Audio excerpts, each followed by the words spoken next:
بسم الله اللهم صل على سيدنا وحبيبنا محمد. السلام عليكم ورحمة الله وبركاته يا رير أهل الذكر أينما كنتم محمد الله الله يدنكم بركة ماشيين نفط يمالك أولادي عردك شرفت أنت بالله نوحف ديو إلهي وحن ويدي سنين الدنيا آخر إنه إلهنا اللي بانو وحن جعلنا جنة وينتهن إلهي نصيه شرط متكلو جيدي متكان لو جيدين بإله إنه نقبته وحد الله يا جماعة ونكسن وبرنامج كيني قصص والذكر qisooyinkii ahlu dikriga gabdhihii Soomaaliyeed ee dikriga Ilaahay subxaanahu wa ta'ala boqorka ah ku faa'iiday iyo fawaa'idkii ka heleen maanta wuxuu qosayaa mowduuceena in quraanka iyo fadligiisa special juz camo ma sha Allah tabaaraka rahma iyo xawqalada macnaha ay tahay waxa waaye la hawla wala quwwata illa billah ayaa xawqala la dhahaa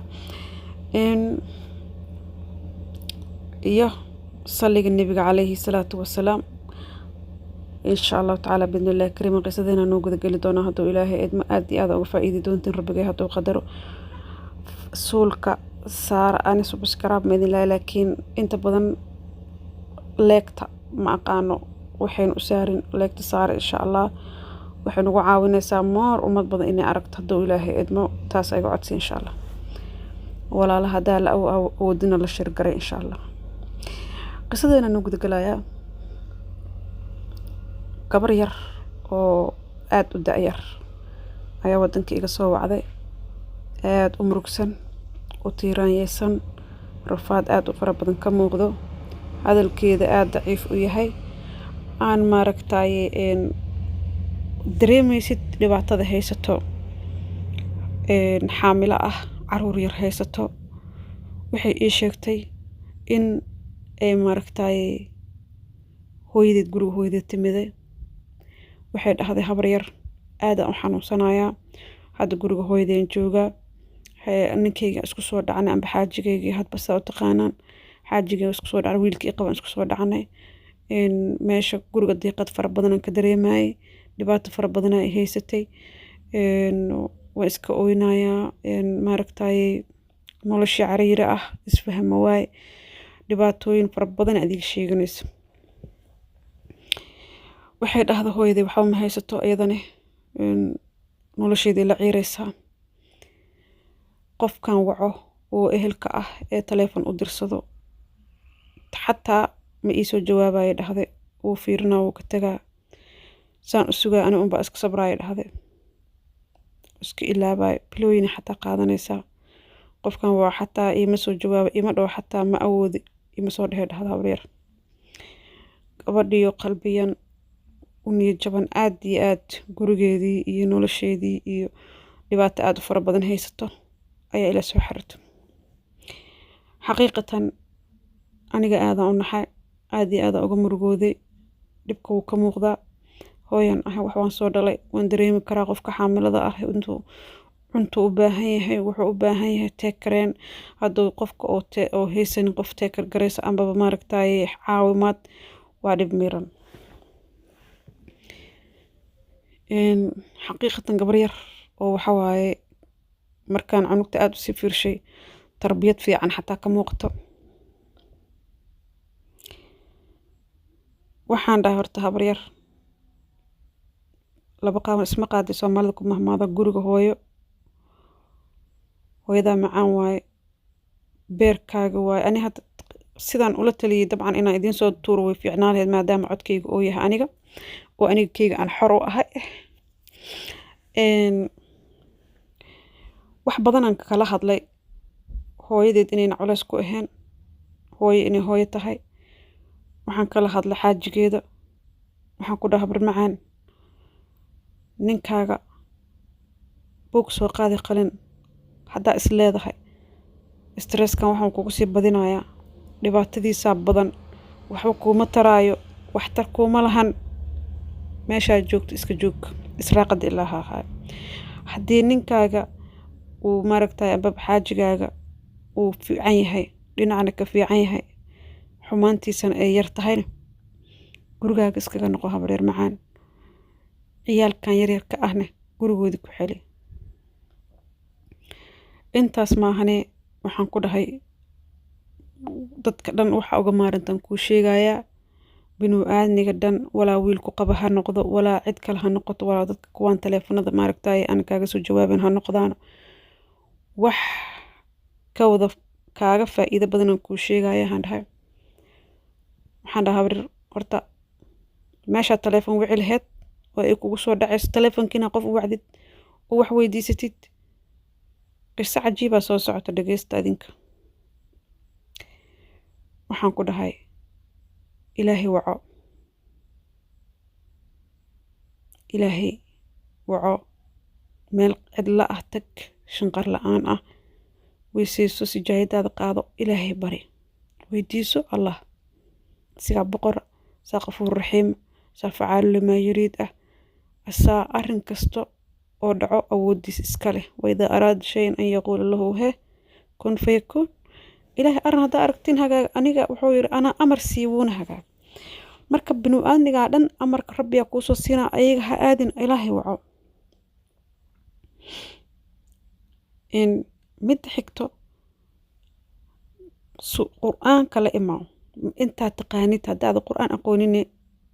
intaa ku dukato la imaw waxay tiri habrilaa 6 juz aan aqaanaa maasha allah tabaaraka raxmaan habreer haddaba juska amaha soo qabso juz ama aqriso seen aqristaa habreer ma maalintii aan maaragtay ma hal mar kaliya aqristaa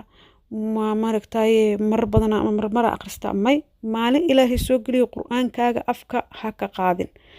qof qur-aanka daris la ah noqo qof ilaahay daris la ah noqo xawqalada aqriso laa xawla walaa quwwata illaa billaah aqriso salliga nabiga calayhi salaatu wasalaam aqriso cidna mar kale ha kool gareynin xaajigaagani binu aadniga way isdagaalaan laba qof aan isdagaalan ma jirto carabkan iyo ilkaan iskugu dhow waa isku dhufanaysaa adoo xanjicunaysa adoo socotid because waa daris waa meel dadka marka isla nool yihiin way isqabanayaan laakiin waxyaabaha aan la iska ogoleen waan u sharaxay oo in qof binu aan loogu dul qaadan karin hadduu qofku marka heerkaas gaarsiisneen hadda binu aadnigu waa isdagaalan qof malaa'ig ma la noolid binu aadniga la noosha adigu naftirkaaga malaa'ig ma tihid binu aadniyaa tahay qaladaa kaa imaan karo laakiin wax qaladayaada yaryaroo dhacay guri dhan laguma dumiyo gurigaaga haddii wiilkaas uuna dhib weyn kugu haynin gurigaaga iskaga noqo oo wax yaraa iska la murmuranteen ay tahay hadduu kuu gacan qaadaynin hadduu maaragtay dhibaatooyin fara badan kuu geysanaynin hadduu maskaxiyan dhimish kuu geynaynin because ilmaha haddaa maskaxiyan ilmaha dhimish lagu geey ilmaha yararkaa ma korsan karaysa hadhow olmos qof dhintaa tahay marka gurigaada ku laabo waxaas yarka hadday tahay qur-aankaagana aqriso ilaaha israaqada faydaayo xanuunadan ku haya hadday tahay mid dhibaato il iyo amba dhibaato kaletood iyana waad ka fiicnaanaysaa maaragtay maasha allah tabaaraka raxmaan gurigaagii noloshaadan waxay ku noqon doontaa mid degan oo xasilan gabadhi yartaad warkayga waa yeeshay marxab bay tiri hooyo habar macaan xaqiiqad waxaa iga yaabay waxay habar yar igu tiri abaay haydeen ku yiri gabadhaydii oo kala tahay gabar yaray ahayd gabadhi way baxday 3 bil ay iga maqneed 3 bil kadib maasha allah tabaaraka raxmaan aad iga soo farxisay habar waxay tiran xaajigaygan ku laabtay gurigeygii kaala arag nolol qurux badanaan galay israaqadii waasac noo noqotay xanuunadii waan ka caafimaaday depressurkii hay waa ka caafimaaday horta waa idinka soo kala dhaamay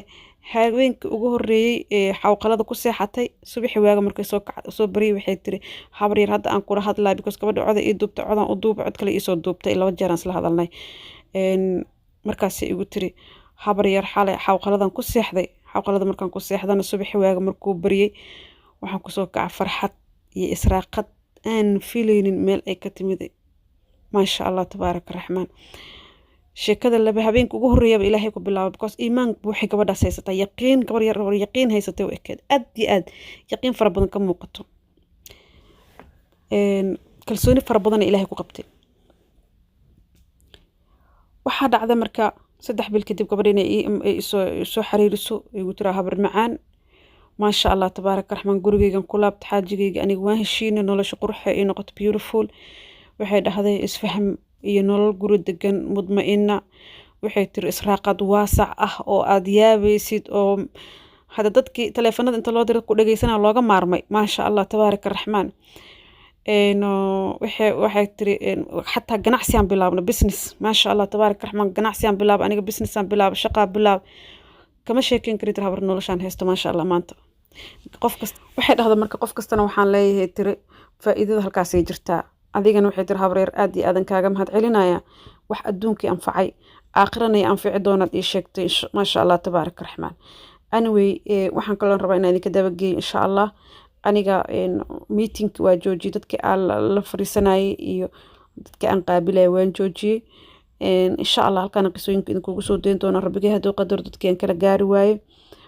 marka hadda qofna telefoon gabdho badan abaayoyin waxaan arkaya dhaha abaayo telefoonkaaga iisoo qor ani hadda qofna telefoon ma siiyi laakiin insha allah halkaana wax walba oo kheyr ah idinkala soo gudbina insha allah iyo snapchatkeyga hadduu ilaahay idmo snapchatkeyga soo booqda insha allah waa filsan kaahiye filsan/kaahiye marka yaa xabaabi whatsappka waxba cod iskaga soo duubinino waxba maaragtay qoraale iyo fariinaha iska soo dhignina insha allah maybe in dad kala qaataan oo maaragtay telefoonka aan ka guuray